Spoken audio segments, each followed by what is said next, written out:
Hello students, आज हम लोग पढ़ेंगे लोड फ्लो एनालिसिस में गॉस सीडल मेथड जो हमने पिछले लेक्चर में पढ़ा था उसी को अपन लोग लोड फ्लो के लिए अब अप्लाई करके देखते हैं। और हम लोग एक अभी कंसिडर एक केस करते हैं जब हमारी पीवी बसेस जो हैं वो एब्सेंट है। मतलब हम एक ऐसा सिस्टम अज्यूम कर रहे हैं जिसमें जितनी भी बसेस अवेलेबल हैं उसमें से कोई भी बस पीवी बस नहीं है। पीवी बस का केस अपन नेक्स्ट लेक्चर में पढ़ेंगे, ठीक है।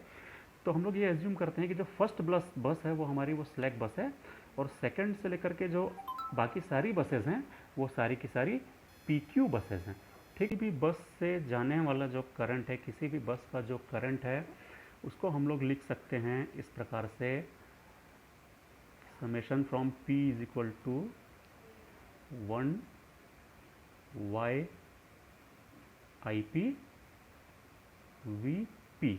हम लोगों ने ये पढ़ा हुआ है पहले, आप पुराना वीडियो देखिएगा, उसमें आपको मिल जाएगा कि किसी भी बस का जो करंट होता है वो होता है summation of from P is equal to 1 to n Y I P V P. जहाँ पे वाई आई पी क्या था, ये हमारा बस एडमिटेंस मैट्रिक्स था, आपको याद होगा।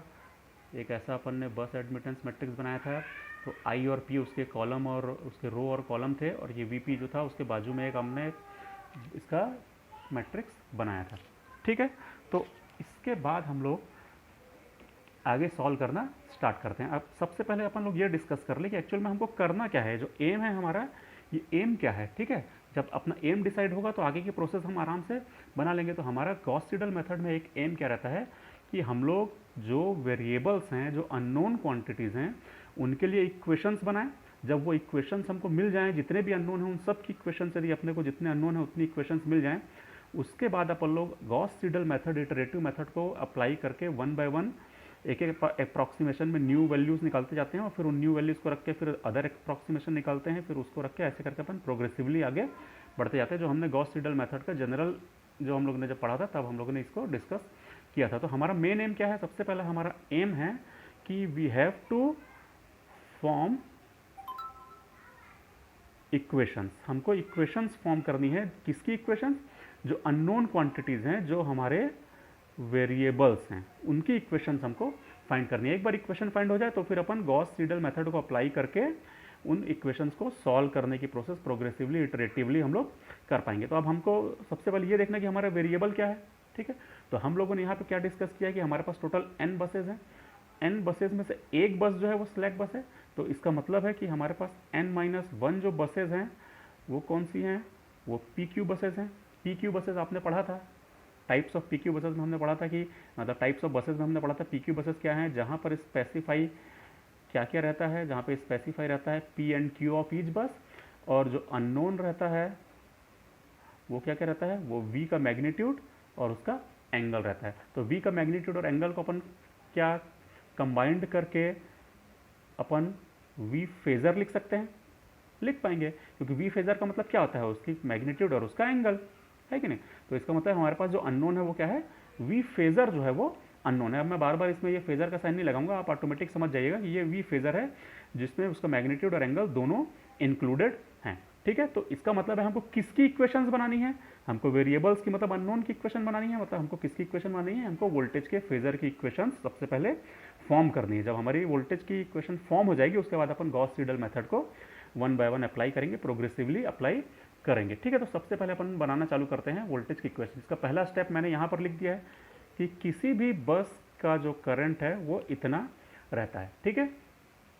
अब इसी को मैं एक स्टेप और आगे करें, आई इज इक्वल टू, मैं इसमें p इज इक्वल टू 1 से n तक ये पूरा है, मैं इसमें से एक स्टेप को बस अलग कर लेता हूँ। जब p इज इक्वल टू आई होगा, जैसे p इज इक्वल टू 1 है, 2 है, 3 है, 4 है, ऐसे एक कंडीशन आएगी। जब p इज इक्वल टू आई के बराबर हो जाएगा, जब p इज इक्वल टू आई के बराबर होगा तो ये क्या होगा, वाई आई आई, और ये हो जाएगा vp। तो उसको मैं बाहर निकाल लेता हूँ, Y I I multiplied by vp क्या हो जाएगा, vp भी हो जाएगा vi, because p is equal to I ले लिया मैंने। तो Y I I V I plus p is equal to 1 to n Y I P V P, मैंने सेम टू सेम वही लिखा है, बस मैंने क्या किया है, p is equal to I को बाहर निकाल लिया है। तो यहाँ पर हमारा इस समेशन में से p is not equal to I जाएगा। मतलब ये उन केसेस के लिए समेशन है जहाँ पर p इज इक्वल टू आई नहीं है, बिकॉज मैंने p is equal to I को तो यहाँ निकाल लिया है। देख लीजिए, जब p इज इक्वल टू आई होगा तो क्या होगा, ये वाई आई हो जाएगा, यहाँ लिख दिया, और ये वी आई हो जाएगा, उसको भी मैंने यहाँ लिख दिया। तो ये मैंने बस छोटा सा इसमें एक सेपरेशन किया है और कुछ नहीं किया है, ठीक है, क्लियर है। जैसे 1 + 2 + 3 करना था तो मैंने 2 को अलग कर लिया, 2 + 1 + 3 कर दिया, समझ गए। तो उस प्रकार से अपन लोगों ने यहाँ पर एक स्टेप अपन ने सॉल्व किया है, ठीक है। इसके बाद हम लोगों ने क्या करना है हमको, क्योंकि हमारा मेन एम क्या था, अभी हमने एम डिसाइड किया था। एम हमारा था कि हमको वी आई की इक्वेशन डिराइव करनी है हमको। तो वी आई को अपन एक साइड रखें, बाकी सबको दूसरे साइड ले जाएं। तो ये वी आई वाला टर्म इसमें है, ठीक है। वी आई वाले टर्म को एक साइड रखते हैं और बाकी सबको दूसरे साइड लेते हैं। मैं इसको पूरा इधर लेकर के आऊँगा तो माइनस हो जाएगा।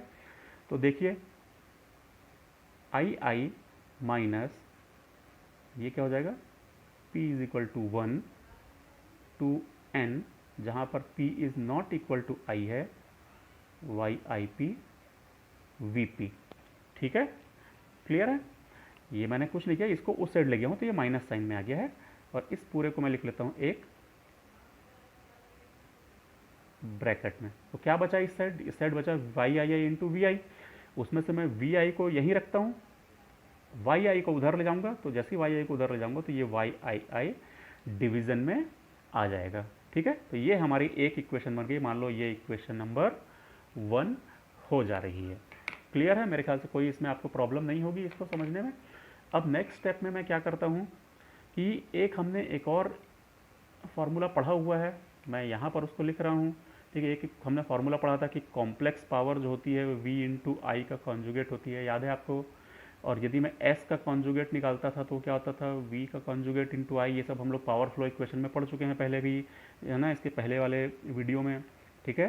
तो ये होता था अपना s = v कॉन्जुगेट आई। और s कॉन्जुगेट क्या होता था, वो होता था हमारा p - jq, क्योंकि s जो था वो p + jq होता है, s का कॉन्जुगेट p - jq। ये होता है v कॉन्जुगेट इंटू आई। तो इसका मतलब i क्या होगा, what will be I will be p - jq upon v conjugate, हो जाएगा, क्लियर है। ये हमको क्या निकालना था, वी आई निकालना था, है ना, मतलब ith बस के लिए निकालना है। तो ये सारी चीज़ों में अपन लगा देंगे आई आई आई आई लग जाएगा, क्लियर है।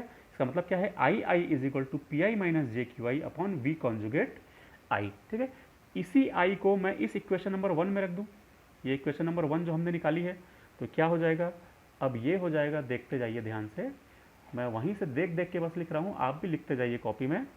ये हो जाएगा V I = 1 upon Y I I, bracket में आ जाएगा, ये आई आई की जगह ये वाली वैल्यू आ जाएगी। ये हो जाएगा P I - jQI upon V I का कॉन्जुगेट। स्टार क्यों लगाते हैं आपको याद है ना, स्टार मतलब कॉन्जुगेट के लिए मैं यूज़ कर रहा हूँ, ठीक है। और आपको ध्यान है ना, ये वी आई और ये वी आई क्या है, ये वी आई जो है ये फेज़र क्वांटिटी है। मैं यहाँ पर ऐसे करके बार नहीं लगा रहा हूँ, याद रखिएगा। लेकिन फिर भी हम ये मान के चलेंगे कि इसमें मैग्नीट्यूड और एंगल दोनों शामिल हैं, क्योंकि दोनों अननोन क्वांटिटी हैं, ठीक है। ये हो गया माइनस, अब इसको एज इट इज़ उतारते हैं अपन, सिग्मा p = 1 या p is not equal to I up to n V I P Y I P V P, ठीक है। ये देखिए इसके ऊपर से देखिए, ये वाई आई की वैल्यू मतलब किसी भी बस का जो वोल्टेज होगा वो 1 अपॉन वाई आई आई, ये क्या है, diagonal element of the bus impedance matrix, बस एडमिटेंस मैट्रिक्स है। ये पी आई - jQI, ये हमारा एक्टिव पावर, रिएक्टिव पावर। मैंने आई की जगह पर पी और क्यू के रूप में क्यों लिखा है, ये भी एक क्वेश्चन बन सकता है कि भाई यहाँ पर आई ही रहने देते, तो उसको हम लोग ये वाला एक स्टेप और आगे क्यों बढ़ाया। तो होता क्या है जनरली कि हर बस के लिए पी एंड क्यू की वैल्यू जनरली नोन रहती है, मैक्सिमम टाइम में पी और क्यू की वैल्यू नोन रहती है। तो हम लोग इसलिए जो नोन वैल्यूज़ हैं उसके टर्म में अपन यदि फार्मूला लिखें तो ज़्यादा अच्छा, तो इसलिए हम लोगों ने ऐसा किया था, ठीक है। तो ये हमारी वैल्यूज़ नोन रहती हैं, ठीक है। तो ये हमारा आ गया वी आई = अपना ये सारा फार्मूला आ गया है, इसको अपन लोगों ने डिराइव किया, ठीक है। ये क्या आया था हमारा, वी आई = इतना, ठीक है। मतलब किसी भी बस के लिए जो वोल्टेज होगा वो इतना रहेगा, जहाँ पर हमको मालूम है आई = जो है वो 1 से लेकर के n तक है। उसमें भी अपन 1 को नहीं लेंगे, क्योंकि 1 तो हमको पहले से पता है कि वो स्लैक बस है, तो हम चाहें तो इसको 2 से लेकर n तक भी लिख सकते हैं, बिकॉज 1 के लिए तो हमको वोल्टेज पहले से पता रहता है, स्लैक बस के लिए हमको वोल्टेज और उसका एंगल स्पेसिफाई रहते हैं, ठीक है। अब अपन लोग पहुँचते हैं इसका एक स्टेप और आगे करके देखते हैं अपन लोग, वो क्या रहेगा, है ना। इसको हम लोग जब इसको इटरेटिव मेथड चालू करते हैं ना, इटरेटिव मेथड चालू करने से पहले मैं आप लोगों को, जैसे ये जो हमारी इक्वेशंस बन गई हैं, ये हमारी जो इक्वेशन बन गई है, क्योंकि हमारा मेन एम क्या था, फिर से अपन एम की तरफ आए। हमारा मेन एम था, हमको इक्वेशन फॉर्म करनी थी वेरिएबल्स की, ताकि एक बार वेरिएबल की इक्वेशन फॉर्म हो जाए तो उसके बाद अपन लोग इटरेटिव मेथड से उन इक्वेशन को सॉल्व कर लेंगे, नॉन लीनियर इक्वेशन को सॉल्व कर लेंगे। तो ये हमारी जो इक्वेशन है वो फॉर्म हो गई है वेरिएबल की, क्योंकि ये वेरिएबल था, ये अननोन था, तो उसकी इक्वेशन हमने फॉर्म कर ली है।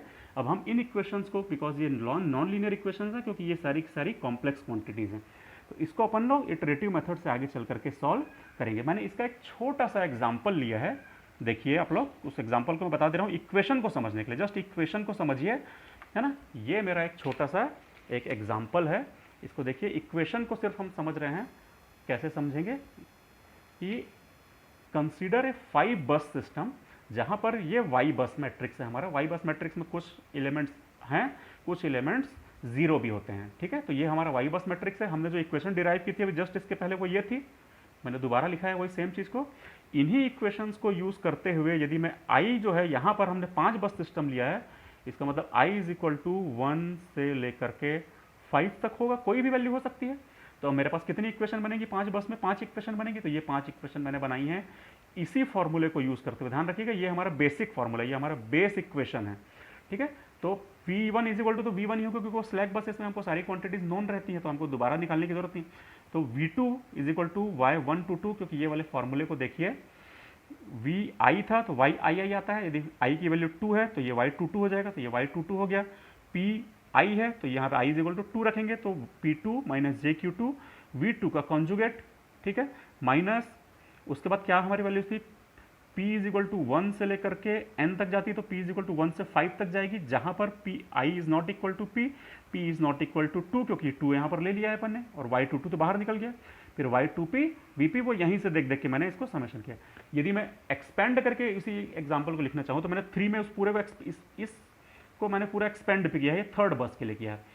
जैसे ही मैं थर्ड बस में पहुँचता हूँ तो 1/Y33 हो जाएगा, क्योंकि ये YII था।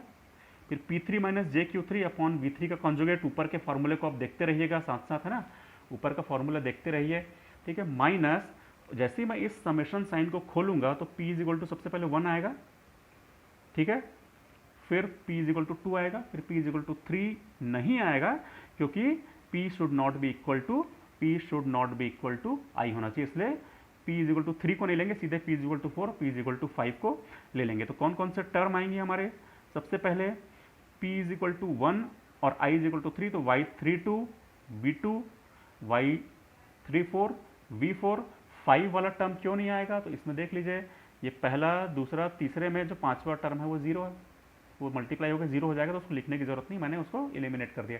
आप इस बस एडमिटेंस मैट्रिक्स और ये जो हमारा फॉर्मूला है इसको देख देख करके इन फॉर्मूलों को लिखने की कोशिश कीजिए। मैंने यहाँ पर पूरा लिख दिया है, लास्ट में V4 मैंने निकाल के दिखाया है, V5 निकाल के दिखाया है। तो इस प्रकार से हमारे यदि एक 5 बस सिस्टम होता तो ये उसकी अपने पास बेस इक्वेशन बन जाती, ठीक है। ये 5 इक्वेशन बनती है, क्योंकि 5 बस सिस्टम है।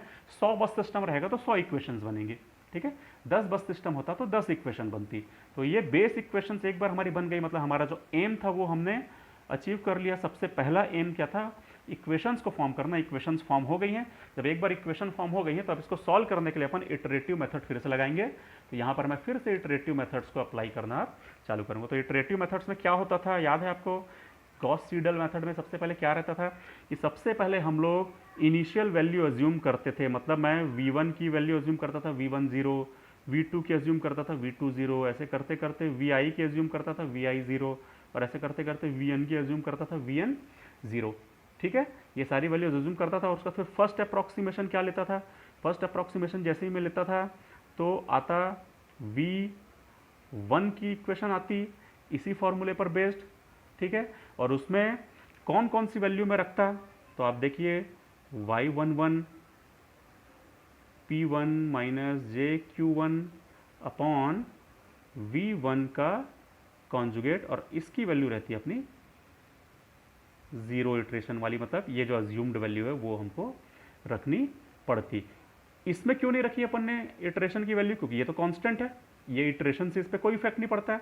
Pi कांस्टेंट है, ठीक है, I इज इक्वल टू 1 रखा है, Q ये भी कांस्टेंट है, ये सब स्पेसिफाइड वैल्यू है, ये हमारे वेरिएबल नहीं है, इसलिए इसमें ये वाली वैल्यू को हमको रखने की जरूरत नहीं है। फिर ये करते हैं अपन लोग, p is equal to 1, I should not be equal to 1, ऐसा करके करते, और यहाँ पे ये रखते, और उसके बाद फिर हमको vp का क्या रखना पड़ता है, उसकी जीरो वैल्यू रखनी पड़ती, vp की जीरो वैल्यू। ठीक है, मैंने सिंपल जल्दी से लिख दिया है, कुछ गलती होगी तो उसको आपको मैं मतलब मेनली अपन को क्या समझना है कि फर्स्ट इटरेशन में जैसे ही मैं यहाँ पर फर्स्ट इटरेशन लगाऊंगा तो ये 1 हो जाएगा, उसमें ये वाली वैल्यू कांस्टेंट है, इसमें हमको इटरेशन से कोई अंतर नहीं पड़ेगा, इसमें इटरेशन से कोई अंतर नहीं पड़ेगा, सिर्फ वेरिएबल क्या है v है, तो v में इटरेशन से अंतर पड़ेगा और उसमें हमको उसकी फर्स्ट मतलब जीरो वाला जो अप्रॉक्सीमेशन है उसको रखना है। ठीक है, फिर यहाँ पर v आ रहा है तो इसमें भी हमको जो अप्रॉक्सीमेशन है वो रखना है।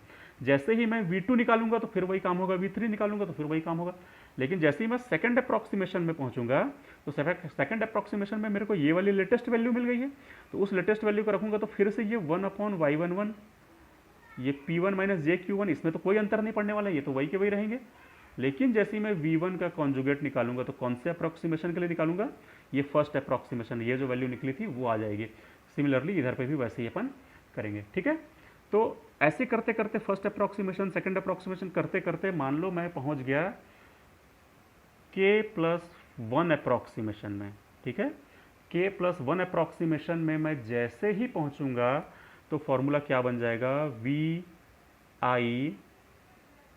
k+1 लिखूंगा मैं, समझ गया, is equal to 1/y i, इसमें कोई अंतर नहीं पड़ता है, pi माइनस jqi, इसमें भी कोई अंतर नहीं पड़ता है, डिवाइडेड बाय यहाँ पर हो जाएगा vi का कॉन्जुगेट, कौन से इटरेशन के लिए, kth इटरेशन के लिए, क्योंकि मेरे को जो लेटेस्ट वैल्यू जो पता है वो कौन सी पता है, ith बस के लिए, वो इसके पहले वाली पता है, k+1 तो अभी अपन निकाल रहे हैं, मेरे को k वाली वैल्यू जो है vi की वो पता थी, तो मैंने यहाँ पर लेटेस्ट वैल्यू ki वाली मैं यहाँ पर पुट कर दूंगा, फिर माइनस साइन लगाऊंगा क्योंकि हमारे फॉर्मूले में माइनस साइन रहता है।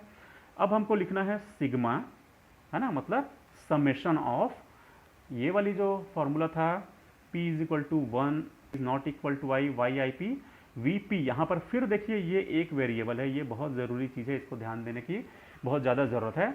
इस वी पी की कौन सी वैल्यू मैं लूँगा, तो आपको याद है गॉस सीडल मेथड में हम क्या करते थे, पिछले बार के वीडियो में अपन ने पढ़ा है और उसको मैंने बहुत ध्यान देने के लिए बताया था कि गॉस सीडल मेथड में हम लोग हर वेरिएबल की लेटेस्ट वैल्यू लिखते हैं जो जस्ट उसके पहले तक हमको पता है। उसमें क्या होता था कि फर्स्ट से लेकर के i-1 तक के वेरिएबल की हमको लेटेस्ट वैल्यू पता रहती है और i से लेकर के n तक के वेरिएबल की हमको ओल्ड वैल्यू पता रहती है।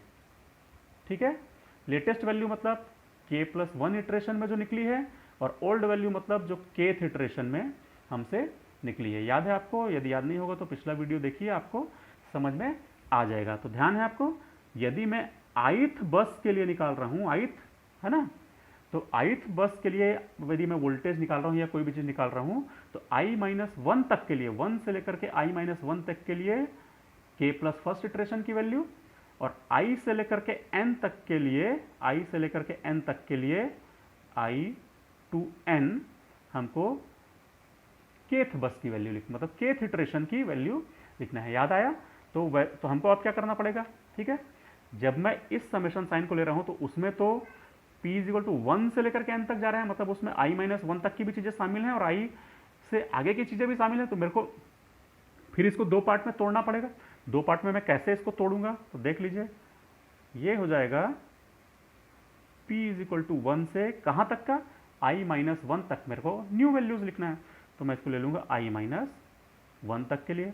ठीक है, और दूसरा जो मैं लिखूँगा, यहाँ पे मैं लिख रहा हूँ, वो कैसा लिखूँगा, माइनस साइन आएगा, देखिए माइनस साइन आ रहा है, वो आ जाएगा p इक्वल टू आई लिखूंगा कि i-1 तक हो चुका, तो क्या मैं i लिखूँ, i नहीं लिखूंगा क्योंकि हमारी कंडीशन यहाँ पे क्लियरली है कि it should not be equal to i, क्योंकि i वाले टर्म को तो मैंने बाहर निकाल लिया था। ठीक है, इसलिए वो क्या हो जाएगा i+1 से लेकर के n तक, और उसके बाद यहाँ पर मैं वैल्यू, क्या वैल्यू लिखूंगा, ठीक है, तो वैल्यू क्या थी, y_i_p vp। ठीक है, y_i_p vp, y में कोई अंतर पड़ेगा क्या, y में कोई अंतर नहीं पड़ता है, y तो है वो इटरेशन से अलग है। v की वैल्यू में पड़ता है अंतर, जब मैं vp लिखूंगा तो 1 से लेकर के i- तक मुझे कौन से इटरेशन की वैल्यू लेना है, k+1, तो v की k+1 वैल्यू आएगी और i+1 से लेकर n तक v की ओल्ड वैल्यू आएगी। तो ये हो जाएगा हमारा नया फॉर्मूला। ठीक है, ये क्या फॉर्मूला बना, देखिए k+1 इटरेशन के लिए यहाँ से लेकर के यहाँ तक का ये हमारा एक नया फॉर्मूला बन गया है। तो ये हो गया हमारा गॉस सीडल मेथड का एक जनरल एक्सप्रेशन। मतलब यदि मैं पहुंचता हूं एक जनरल पहला इटरेशन, दूसरा इटरेशन, तीसरा इटरेशन करते करते मैं k+1 इटरेशन तक यदि पहुंचता हूं, k+1 इटरेशन में ith बस का जो वोल्टेज होगा वो कैसे निकलेगा, 1/y i, ठीक है, ith बस का।